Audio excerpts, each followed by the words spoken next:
The London housing crisis, explained by Alternative Home. Everyone knows living in London is really expensive, but how much money do you really need to live here? If you want to buy a house in Camden, for example, you'll need 19.6 times more your income to afford it. 10 years ago, you would only have needed 7.7 times your income. That's 2.5 times more. Housing has become less and less affordable. From 1997 to today, rent in London has tripled. To buy a house, you now need 5 times more than you did 10 years ago. So how did we get here?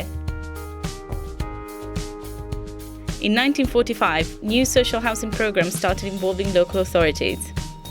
Lots of people started moving into them. At some point, over a quarter of the UK population lived in this kind of housing.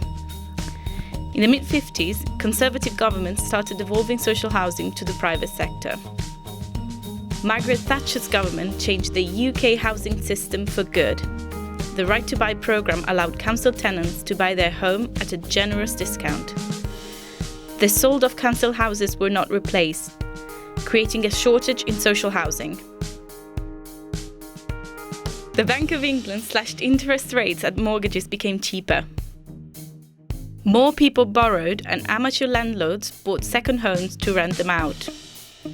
A couple of years later, Right to Buy 2.0 was introduced by David Cameron. Sales of council houses increased by 400% in 3 years. It's still on today. On top of this, overseas property investors, London's rising population and a shortage of new homes made housing prices soar. The average millennial now has to borrow from the bank of mum and dad in order to save enough deposit to get a mortgage. The generation rent are those who cannot rely on the generosity of their parents.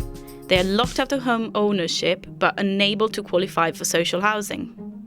Luckily, there are other alternative housing solutions. Check out our website.